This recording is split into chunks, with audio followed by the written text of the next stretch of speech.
हम इब्रानियों की पत्री 9वां अध्याय उसके पहले 4-5 पदों को पढ़ें। इब्रानियों की पत्री उसका 9वां अध्याय और पहला वचन। उस पहली वाचा में भी सेवा के नियम थे और ऐसा पवित्र स्थान था जो इस जगत का था, क्योंकि एक तंबू बनाया गया। पहले तंबू में दीवट और मेज और भेंट की रोटियां थी और वह पवित्र स्थान कहलाता है। दूसरा पर्दे के पीछे वह तंबू था जो परम पवित्र स्थान कहलाता है। उसमें सोने की धूपदानी और चारों ओर से सोने से मंडा हुआ वाचा का संदूक और इसमें मन्ने से भरा हुआ सोने का मर्तबान और हारून की छड़ी जिसमें फूल फल आ गए थे और वाचा की पट्टियां थी। आमीन। पिछली बार परमेश्वर के वचन में से यहीं से हमने पढ़ा था और पिछली बार हमने परमेश्वर के उस मिलाप वाले तंबू के बारे में देखा था। मिलाप वाले तंबू के बारे में, मिलाप वाले तंबू का मतलब मैंने आपको बहुत अच्छी रीति से समझाया था। आज मैं थोड़ा सा और आगे बढ़ना चाहता हूं। उस महापवित्र स्थान में वाचा का संदूक का जिक्र है। इस वाचा के संदूक को इंग्लिश में आर्क ऑफ गॉड या और बहुत सारे, परमेश्वर का संदूक, यहोवा का संदूक, वाचा का संदूक, प्रायश्चित का संदूक, ऐसे कई नामों से आप अलग अलग जगहों पर अलग अलग व्यक्तियों के द्वारा जिक्र देखेंगे। और इस वाचा के संदूक को ये कहां से वजूद में आया उसके बारे में अगर हम देखेंगे निर्गमन 25 अध्याय में, एक दिन परमेश्वर ने मूसा से आकर कहा और मूसा को यह कहा कि तू मेरे लिए एक साक्षी पत्र, वाचा का संदूक बना, एक संदूक बना, ऐसा बोला। कोई मेरे लिए पढ़े निर्गमन 25:10। अगर आप जानना चाहते हैं तो 10 से पूरा 22 तक आपको पढ़ना पड़ेगा। वहां परमेश्वर ने उस वाचा के संदूक का नक्शा, नाप, लंबाई, चौड़ाई, ऊंचाई, वो सब उसको दी और उसको बनाने का तरीका बताया और उसको बरतने का तरीका भी बताया। बरतना मतलब समझते हैं आप? यूज कैसे करना है, कैसे उसकी देखभाल करना है, कैसे उसको रखना है, कैसे उसको सुसज्जित करना है, वो सब तरीका परमेश्वर ने मूसा पर अपना मर्म प्रकट किया। और मूसा ने बिल्कुल उसी आज्ञा के अनुसार, नियम के अनुसार जो परमेश्वर ने दिए थे, उसके बिल्कुल नक्शे के मुताबिक, उसमें कोई चेंज नहीं किया उसने।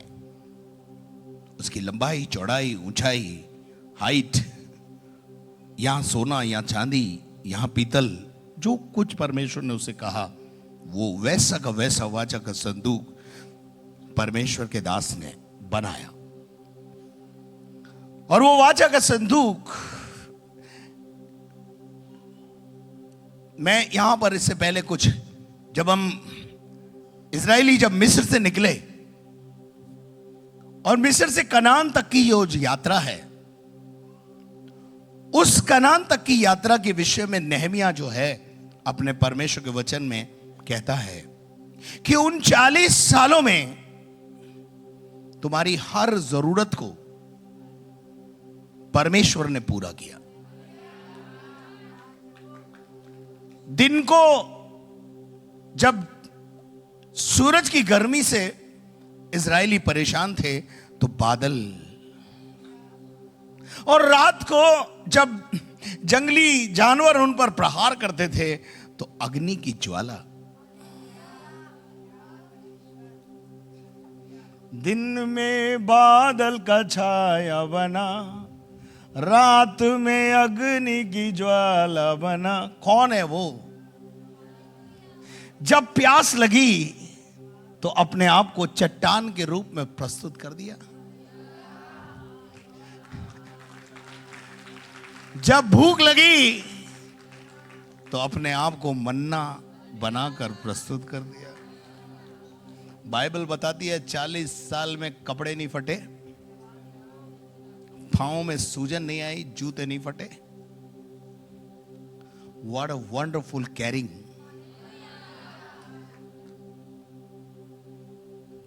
और हार के अनुभव में नहीं, जय के अनुभव में लेके चला।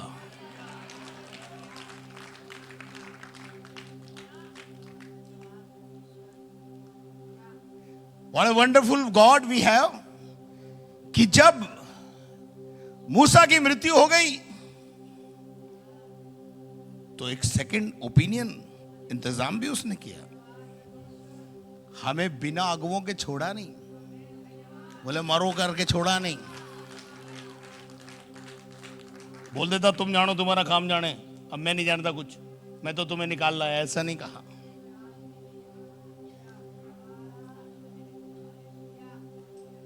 हर वो आवश्यकता जो व्यक्ति की थी, इजराइलियों की थी, उसको उसने पूरा किया।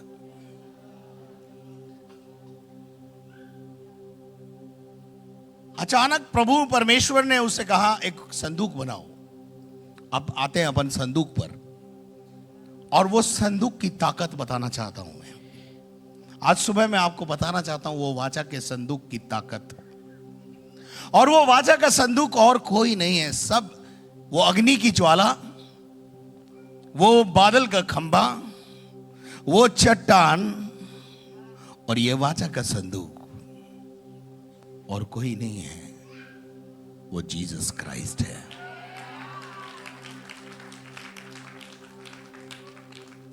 देखिए, दो चीज होती है, प्रत्यक्ष और अप्रत्यक्ष। आज से 2000 साल पहले प्रभु यीशु मसीह प्रत्यक्ष रूप में हमारे बीच में आ गया और मनुष्यों के बीच में डेरा किया। लेकिन उससे पहले भी वाचा का संदूक बनकर अग्नि की ज्वाला, बादल और चट्टान, ऐसी कुछ चीजों के माध्यम से अप्रत्यक्ष रूप से जो उनको संभालने वाला था वो कोई और नहीं, मसीही यीशु ही था। इसीलिए हम यीशु को गॉड बोलते हैं, क्योंकि गॉड ही है जो संभालता है। तो उस वाचा के संदूक को, एक आयत मेरे को याद आ रही है कि आप पढ़ें, पहला यूहन्ना पहला अध्याय उसका 7 पद। ये घर जाके पढ़ लेना है, ये लकड़ी के कितनी काम में लेनी है, कौन सी लकड़ी काम में लेनी है। परमेश्वर जब काम करता है तो परफेक्ट बातों को बताता है, नक्शा देता है पूरा। मैं बताऊं आपको एक और जगह से, एक और आर्क जो नूह ने बनाया था, वो नाव, उस नाव के बारे में भी परमेश्वर ने नूह को पूरा नक्शा, लंबाई, चौड़ाई, ऊंचाई, गहराई, खंड, खिड़की, दरवाजे। तो जब परमेश्वर हमारे जीवन में आता है तो हमें सफलता का, बचाव का पूरा उपाय करता है वो। लेकिन हम हारा हुआ जीवन क्यों जी रहे मालूम है? हम सुनते ही नहीं है, और सुनते हैं ना तो दो कान है, उसके अंदर दोनों कानों का इस्तेमाल करते हैं। एक से सुनते हैं, दूसरे से। तो मैं आपको कहना चाहता हूं, ये वाला फॉर्मूला जो आपने सुना लगा रखा है ना, एक से सुनो दूसरे से निकालो, तो मैं आपसे कहना चाहता हूं दोनों से सुनो, अंदर उतारो, तब कारगर होगा। अब वो आयत जो है वो पढ़िए आप। पर यदि जैसा वह ज्योति में है, जैसा यीशु मसीह परमेश्वर ज्योति में है, वैसे ही हम भी ज्योति में चलें। हम भी अंधकार में ना चलें, ज्योति में चलें। हम भी हार में नहीं, विजय में चलें। हम भी बीमार नहीं, भले चंगे होकर चलें। हम निराश नहीं, आशावान होकर चलें। हम गरीब नहीं, धनवान होकर चलें। हम श्रापित होकर नहीं, आशीषित होकर चलें। पर यदि जैसा वो ज्योति में है, तो एक दूसरे से सहभागिता रखते हैं, एक दूसरे से हम क्या रखते हैं? सहभागिता रखते हैं। और उसके पुत्र यीशु का लहू, और उसके पुत्र यीशु का लहू हमें सब पापों से शुद्ध करता है। हमें सब पापों से शुद्ध करने की ताकत रखता है। ये वही वाचा का संदूक है, ये वही यीशु है जो वाचा के संदूक के रूप में इजरायलियों के साथ साथ चलता था। विश्वासी जीवन में अगर आप समस्या में हैं तो मैं आपसे कहना चाहता हूं, घबराने की जरूरत नहीं है। यहोशू की किताब 3 अध्याय जब मैं पढ़ता हूं और जब हम पढ़ते हैं, आप सबको यह कहानी, यह घटना पता है कि जब मूसा की मृत्यु हो गई तो पहले अध्याय के पहले कुछ आयतों के अंदर परमेश्वर मूसा की मृत्यु के बाद जोशुआ के पास आया, यहोशू के पास आया, और यहोशू से परमेश्वर ने कहा, देख मेरा दास मूसा तो मर गया है, अब आगे तुझे इनको लेके जाना है।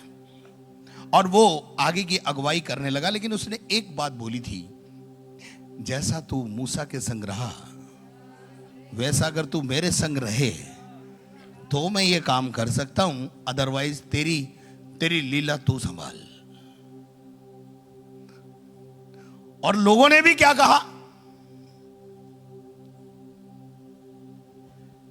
हम तुझे अपना नेता या लीडर जब मानेंगे जब जैसे लोग मूसा के संग परमेश्वर रहता था वैसे ही तेरे संग भी रहे तो तू हमारा अगुवा ठहरेगा।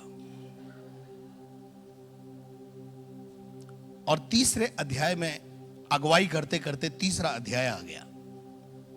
और जब 3 अध्याय आ गया तो पहली आयत से जरा कोई मेरे लिए पढ़े। यहोशू सवेरे अब मैं आपको बताना चाहता हूं वाचा के संदूक की ताकत जानना चाहते हैं? वो वाचा का संदूक आज प्रत्यक्ष रूप में है, उसका नाम यीशु मसीह है। उस समय वो इस वाचा के संदूक के अप्रत्यक्ष रूप से वो वहां मौजूद था, आज प्रत्यक्ष रूप से और आत्मा में हमारे बीच में आज भी है। चलिए पढ़ी।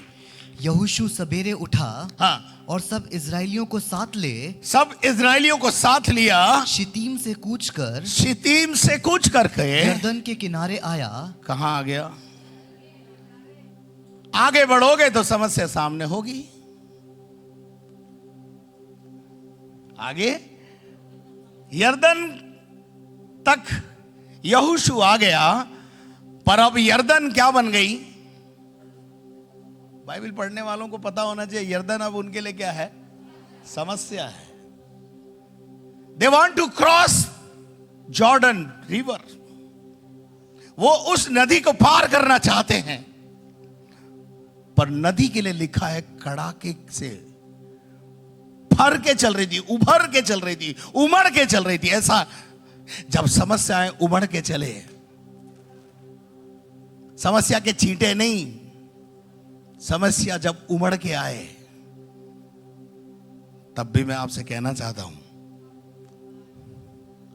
डटे रहना, खड़े रहना। समस्याओं को देखकर बहुत से लोग भाग जाते हैं, पर खुदा के लोग डटे रहते हैं। यरदन नदी उनके लिए क्या है? अब हाँ, छोटी समस्या नहीं है, वो एक बड़ी समस्या, बिग प्रॉब्लम। बाइबल पढ़ेंगे तो आपको मालूम पड़ेगा कि यरदन नदी अपने कड़ाके पे बरस रही है, उभर के चल रही है, भर के चल रही है। जरा इस आयत को कोई निकाल के पढ़ दे मेरे लिए, यहोशू की 3 अध्याय में आगे बढ़ी उसको। और वे पार उतरने से पहले वहीं टिक गए। हाँ, और 3 दिन के बाद सरदारों ने छावनी के बीच जाकर 3 दिन तक छावनी के बीच में लोग लीडर्स गए और प्रजा के लोगों को यह आज्ञा दी, जब तुमको अपने परमेश्वर यहोवा की वाचा का संदूक और उसे उठाए हुए लेवी याजक भी देख पड़े, तब अपने स्थान परमेश्वर ने अपनी स्ट्रेटेजी को सबसे पहले जोशुआ पर प्रकट किया। ध्यान से सुनिएगा। और जोशुआ ने अपनी स्ट्रेटेजी को जो प्रभु से प्राप्त की थी कि विजय कैसे आएगी, अपने लीडर्स पर प्रकट किया। और लीडर्स ने जाकर जनता से कहा कि कुछ देर में कुछ होने वाला है, कुछ देर में कुछ होने वाला है। आगे बढ़ना भाई। प्रजा के लोगों को यह आज्ञा दे, हाँ। जब तुमको अपने परमेश्वर यहोवा का वाचा का संदूक और उसे उठाए हुए लेवी याजक देख पड़े, तब अपने स्थान से कूच करके उसके पीछे पीछे चलना। किसके पीछे पीछे चलना?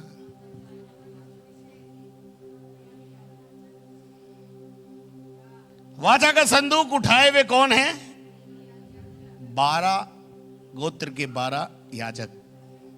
उन याजकों ने वाचा के संदूक को उठाया हुआ है, और ये तुम्हारी लीडरशिप करेंगे, ये तुम्हारी अगुवाई करेंगे, ये तुम्हारे आगे आगे चलेंगे, और तुम इनके पीछे पीछे इनको देखते रहना।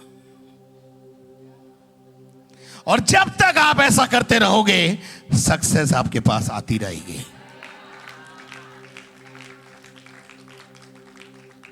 ये मैं नहीं बोल रहा हूं, ये बाइबल में लिखा है।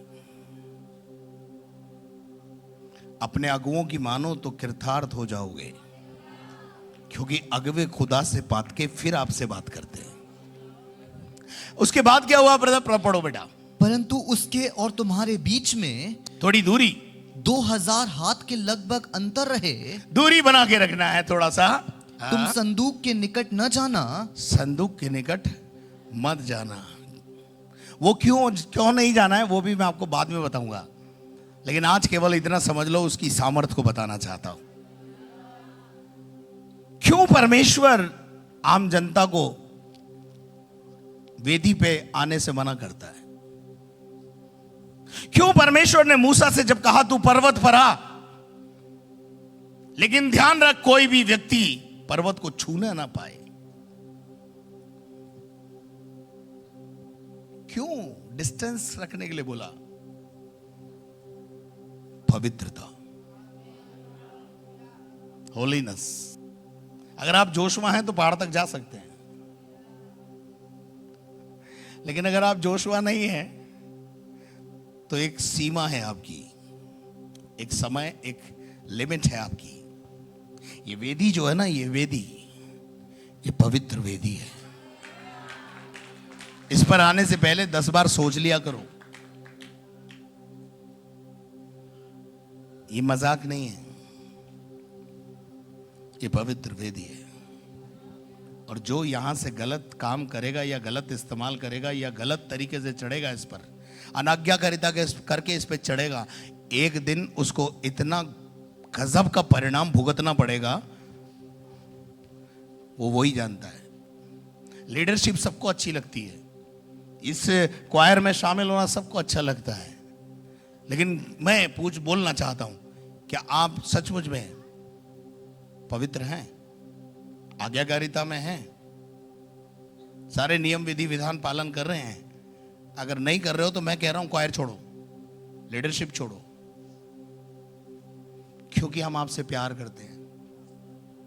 क्यों बोल रहा हूं मैं ये? Because we love you. क्योंकि हम जानते हैं हमारा गुस्सा तो आप बर्दाश्त कर लोगे, लेकिन वो गुस्सा करने लगा तो बर्दाश्त नहीं होगा आपसे।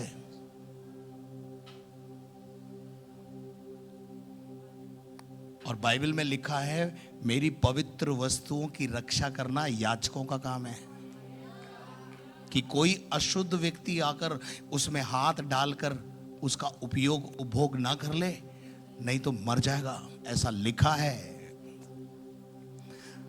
हम यूं ही आप पर अनुशासन का डंडा लेके घूमते हैं, ऐसा नहीं है। हम यूं ही पवित्रता की बातें करते हैं, यह यूं ही नहीं है, क्योंकि हमारा यहोवा पवित्र है। Be holy because your God is a holy God. Hallelujah.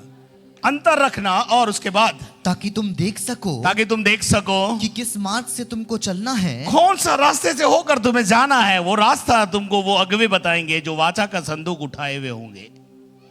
कोई तो बोले हालेलुया। आगे बढ़ो। क्योंकि जिसके कांधे पर वाचा का संदूक नहीं है उसका पीछा करोगे तो मरोगे। उसके पीछे चलना है जिसके कांधे पर वाचा का संदूक हो, तब समस्याओं से पार होगे। यरदन नदी उनके लिए एक समस्या है, जैसे लाल समुंदर एक समस्या था। लाल समुंदर के बाद यरदन नदी आज जोशुआ के जमाने में एक समस्या बन के खड़ी है। कड़ाके से बह रही है, ऊपर से बह रही है, जल बहुत तेजी से प्रवाह हो रहा है और उसमें से पार होना मुश्किल है। जब ऐसी समस्याएं आपको घेरे, उस दिन के लिए आज का संदेश याद रखना। उनका पीछा करना है, उनके पीछे चलना है जो वाचा का संदूक उठाए हुए आपको रास्ता दिखा रहे हैं। उसके बाद क्या हुआ बेटे, पढ़ो। क्योंकि अब तक तुम इस मार्ग से होकर नहीं चले। फिर यहोशू ने प्रजा के लोगों से कहा, हाँ। तुम अपने आप को पवित्र करो। क्यों पवित्रता पे जोर दे रहा है जोशुआ? मूसा भी जोर दे रहा है, ये भी जोर दे रहा है, पतरस भी जोर दे रहा है, यीशु खुद जोर दे रहा है, यूहन्ना जोर दे रहा है, हम भी जोर दे रहे हैं। पढ़िए आगे पढ़िए। क्योंकि कल के दिन परमेश्वर यहोवा तुम्हारे मध्य में आश्चर्य कर्म करेगा। आश्चर्य कर्म चाहिए? जीरो से हीरो बनना है? कुछ मत करो, पवित्र बनो। ये है ना माइंड, इसको वॉश करो, वॉश पवित्र करो। इस गंदे विचारों को, गलत विचारों को, नेगेटिविटी को बाहर करो, बाहर करो, बाहर करो। कल आश्चर्यकर्म होगा। जो समस्या कल आज आपके सर पर है, कल नीचे होगी और आप उस पर चल के बाहर हो जाएंगे। आज मैं आपको समस्याओं पर चलना बता रहा हूं। जो समस्या आपके सामने पहाड़ बन के खड़ी है, कल मैदान बनकर आपके लिए रास्ता बनाएगी। It is going to happen. यह होने जा रहा है। आपके सामने समस्या पहाड़ बन के खड़ी है, लेकिन कल मैदान में बदल जाएगी। और यह ना तो बल से, ना ताकत से, पर उसकी आत्मा के द्वारा होने जा रहा है। बड़े बड़े आश्चर्य कर्म परमेश्वर इन परिवारों के बीच में करने जा रहा है। और उस परमेश्वर के दास ने कहा, कल आश्चर्य कर्म करेगा प्रभु। आगे पढ़ो। तब यहोशू ने याजकों से कहा, याजकों से एक बात कही, वाचा का संदूक उठाकर प्रजा के आगे आगे चलो। आगे आगे चलो। और तब वे वाचा का संदूक उठाकर आगे आगे चले। तब परमेश्वर यहोवा ने वाचा का संदूक उठाने का तरीका कहां से सीखा था? निर्गमन 25 10 से 22 पढ़ेंगे तो वहां ऑलरेडी मूसा ने वाचा के संदूक को उठाने का तरीका बताया हुआ है। जैसे राजस्थान में डोली उठती ना दुल्हन की, डंडों के सहारे, वैसे ये वाचा का संदूक है। इसमें यहां यहां यहां यहां डंडा डालकर जैसे डोली उठती है ना, कांधे पर खुदा का बोझ अपने कांधे पे लो, तो कृतार्थ हो गए, तो सफल हो गए। तो समस्या, तो गोलियात नीचे पड़ा मिलेगा। यरदन नदी समस्या है। और उसके बाद क्या हुआ? तब वे वाचा को उठाकर, संदूक को उठाकर आगे आगे चले। और तब परमेश्वर यहोवा ने यहोशू से कहा, हाँ, आज के दिन से मैं सब इस्राएलियों के सम्मुख तेरी प्रशंसा करना आरंभ करूंगा। यहोशू ने क्या कहा था? यदि तू ये प्रकट करे कि जैसे तू मूसा के संग था वैसे मेरे संग है। खुदा ने कहा, सुन, तूने मुझसे कहा था ना, आज मैं प्रकट करूंगा, जिससे वे जान ले, जिससे वो जान ले कि मैं तेरे, जैसे मैं मूसा के संग रहता था, वही वक्त मूसा के संग रहता था वैसे ही मैं वैसे तेरे ही संग भी तेरे हूँ। संग भी हूं। अगर मूसा ने लाल समुंदर पार कराया तो तू इस यरदन नदी को लोगों को पार कराएगा। I will be with you, I will be with you. मैं तेरे साथ रहूंगा, मैं दिखा दूंगा जनता को, मैं दिखा दूंगा लोगों को परमेश्वर तुम्हारे साथ है। हालेलुया। उसके बाद क्या हुआ? और तू वाचा के संदूक के उठाने वाले याजकों को यह आज्ञा दे, हाँ। जब तुम यर्दन के जल के किनारे पहुंचो, हाँ। तब यर्दन में खड़े रहना। समस्या में खड़े रहना, समस्या में उतरना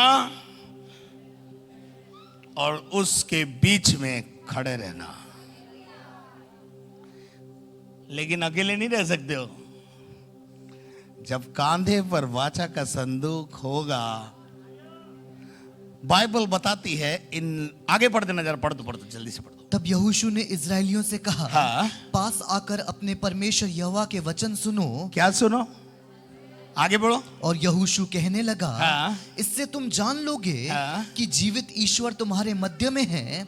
हाँ, पढ़िए, आगे पढ़िए। कनानियों, हाँ। हित्तियों, हाँ। हिब्बियों, हाँ। परिजियों, गिर्गाशियों, एमारियों हाँ। और यबूसियों को उनके देश में से निकाल देगा। खुदा इन जातियों को कनान में से बाहर निकाल देगा और उनको निकाल कर तुम्हें बैठा देगा। हालेलुया। पढ़ो पढ़ो, आगे पढ़ो। सुनो, पृथ्वी भर के प्रभु की वाचा का संदूक। पृथ्वी भर का प्रभु, क्या इस्तेमाल किया है?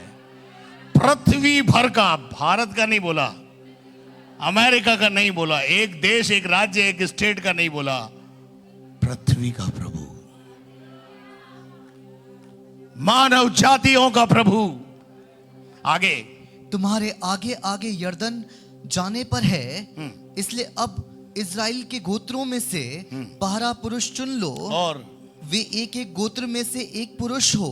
और जिस समय पृथ्वी भर के प्रभु परमेश्वर यहोवा का वाचा का संदूक उठाने वाले याजकों के पांव यर्दन के जल में पड़ेंगे, उस समय यर्दन का ऊपर से बहता हुआ जल थम जाएगा और ढेर होकर ठहरा रहेगा।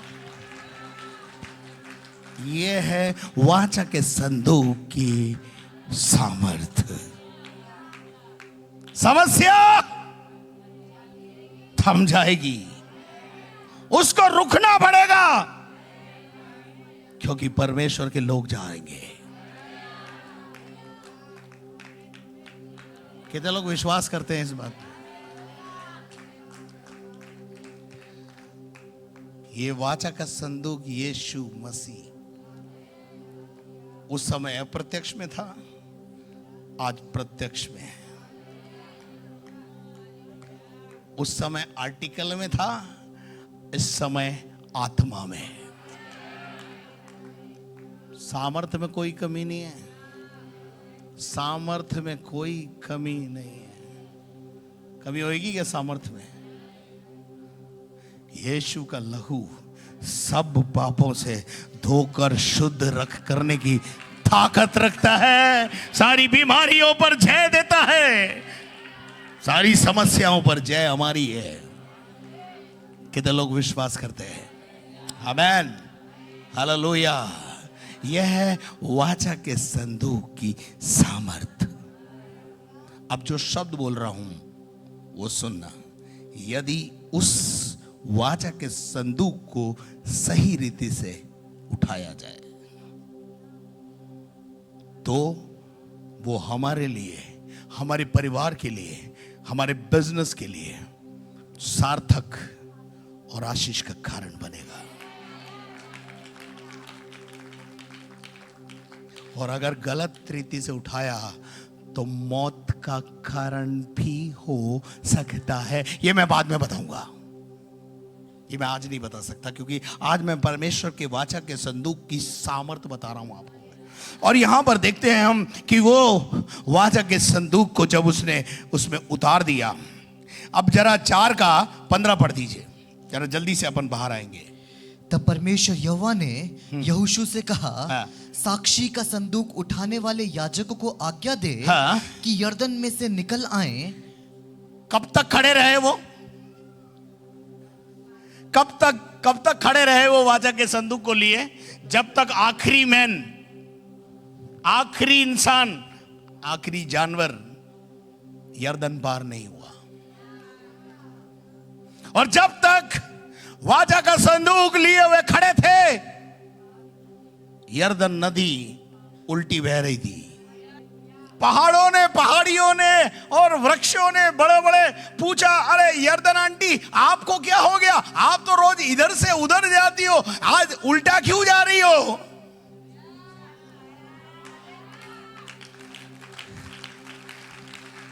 तो यर्दन नदी ने उत्तर दिया, अच्छा ये लोग भी आपस में बातें करते हैं? कौन? पहाड़, पहाड़ियां, पेड़ पौधे आपस में बातें करते हैं।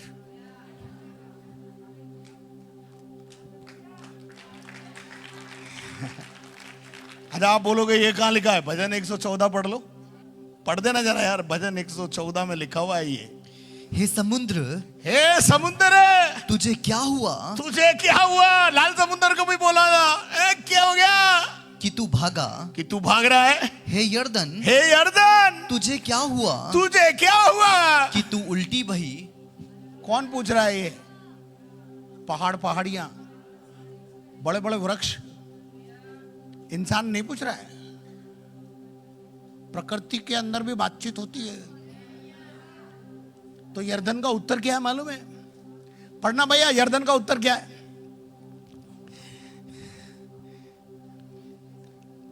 हाँ पढ़ो पढ़ो, आगे बढ़ो। हे पहाड़ों, हाँ। तुम्हें क्या हुआ हाँ। कि तुम भेड़ों के समान? हाँ। और हे पहाड़ियों, तुम्हें क्या हुआ कि तुम उस भेड़ बकरियों के बच्चों के समान उछली? हाँ। हे पृथ्वी प्रभु के सामने, हाँ याकूब के परमेश्वर के सामने थरथरा। वह चट्टान का जल को ताल और चकमुक के पत्थर को जल का सोता बना डालता है। यर्दन नदी ने उत्तर क्या दिया मालूम है? क्या करूं, परमेश्वर के लोग आए हैं। कौन आए हैं? परमेश्वर के लोग आए हैं। और जब तक वो वाचा का संदूक लिए अंदर खड़े हैं, तब तक उल्टा ही बहना पड़ेगा। लेकिन जिस दिन वो बाहर हो गए, सारे यरूशलेम, सारे इजरायली पार हो गए, उसके बाद बाइबल बताती है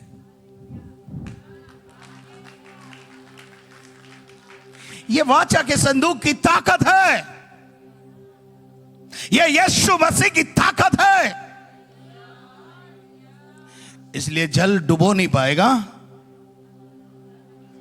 आग जला नहीं पाएगी। उद्धार पाए हुए लोग वाकई में आत्मा है, और आत्मा पानी पे चलेगी। आत्मा को पानी डुबो, आग, तो क्या बनना है? समझ में आया क्या? पड़ोसी से भी नहीं जलोगे, इसलिए आत्मा बनो।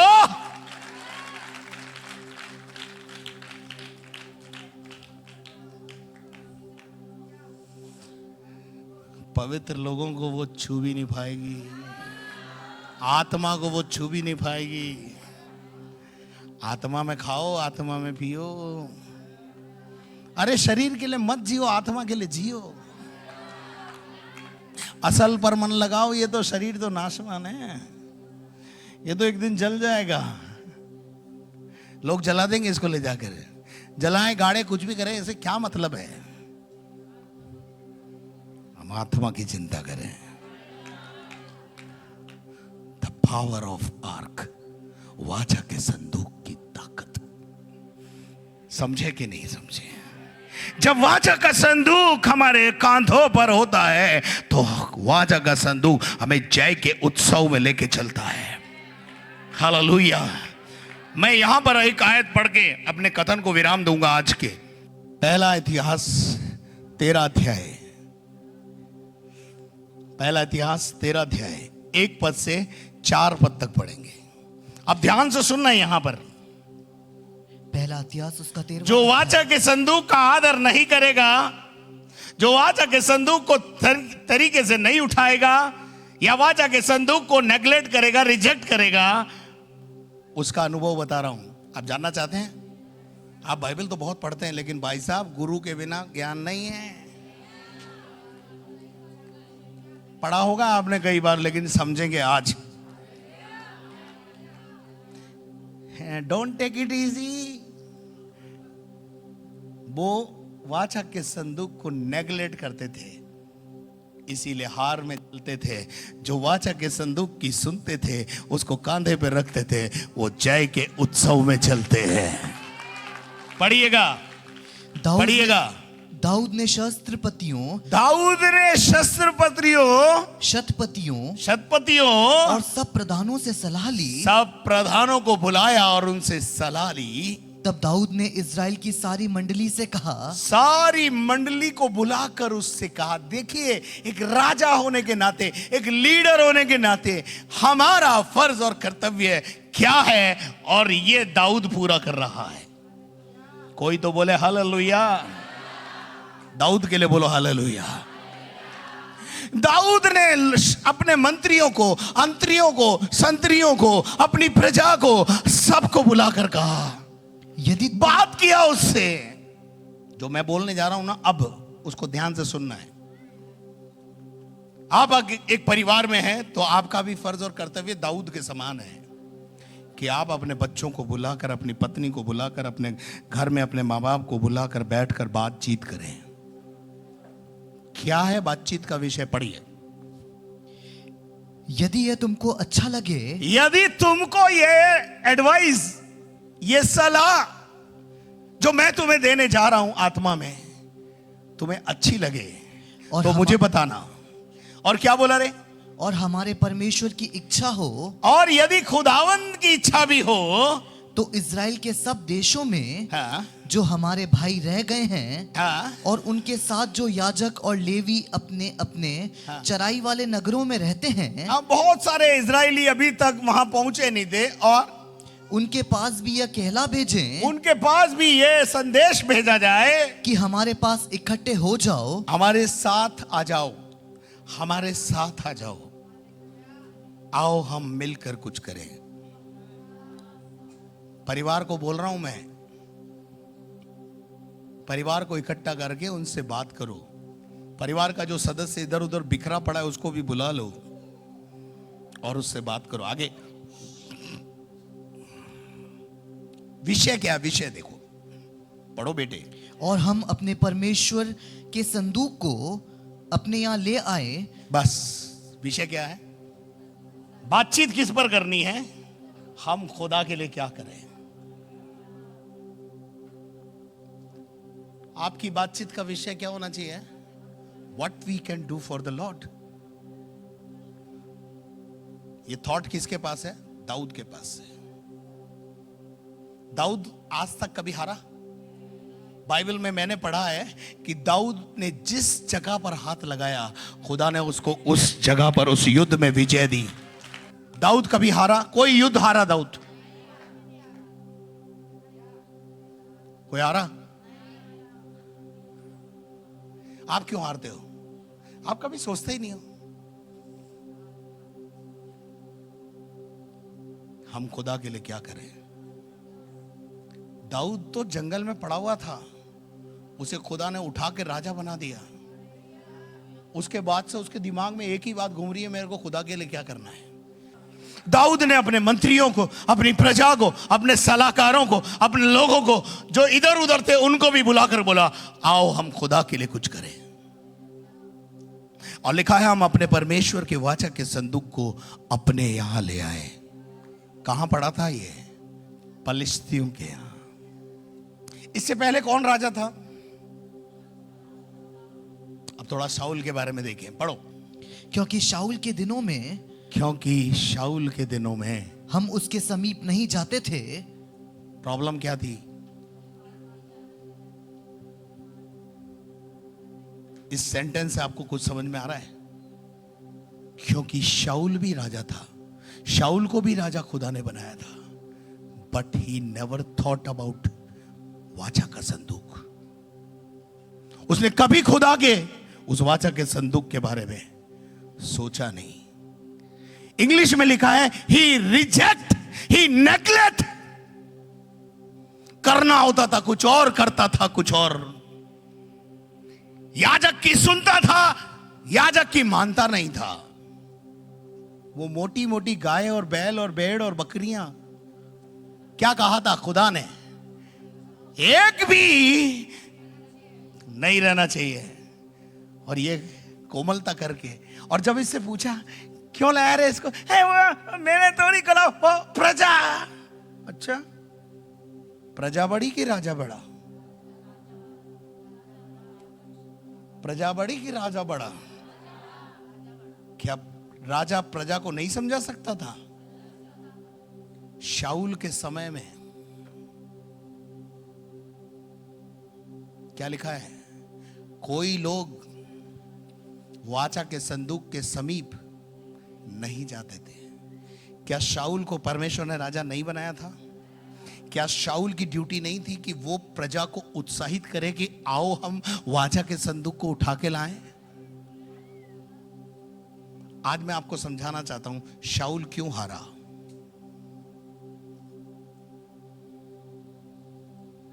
दाऊद क्यों नहीं हारा?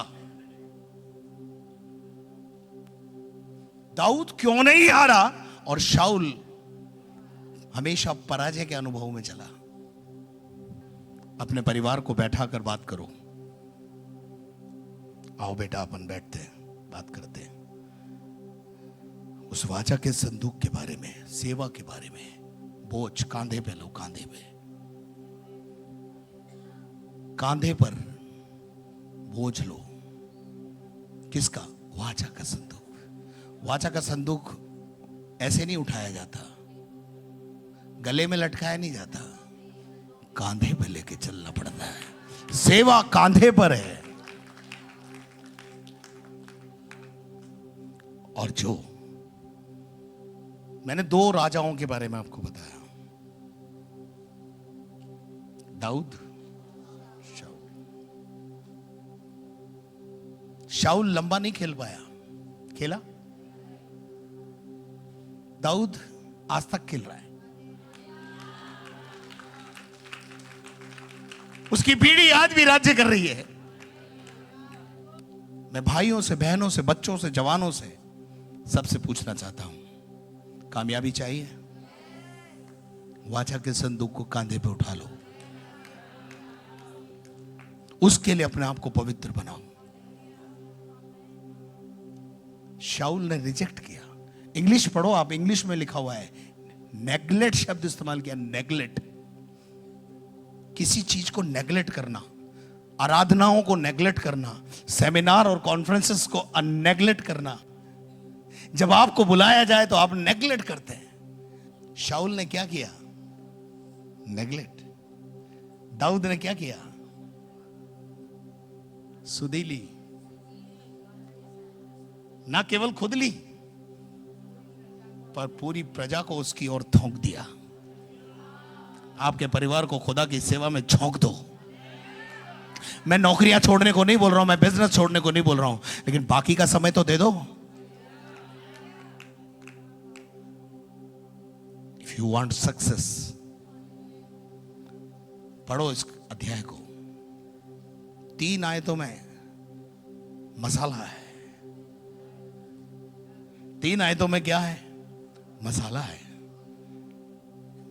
दाऊद वाचा के संदूक के प्रति एंशियस है, दर्द है अंदर। दाऊद ने अपना दर्द कैसे प्रकट किया? मैं तो महलों में रहता हूं, मैं तो जंगल में पड़ा था, मैं तो इस लायक नहीं था, मैं इस योग्य भी नहीं था, पर प्रभु की दया मुझ पर हुई। प्रभु ने मुझे उस जगह से उठाकर महलों में पहुंचा दिया। पर मेरे प्रभु का वाचा का संदूक, मुझे उठाने वाले का संदूक मैं उठाऊंगा। 1994 में जब प्रभु यीशु मसीह के साथ मेरा एनकाउंटर हुआ, जब मैं बिस्तर पर पड़ा था,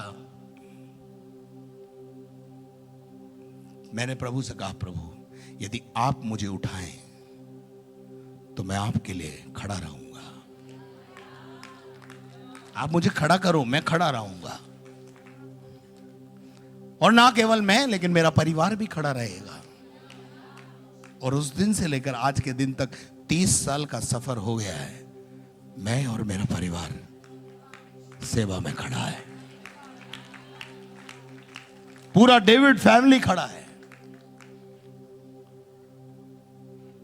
मैंने मेरे परिवार को साथ लिया, मेरे परिवार ने मेरा साथ दिया।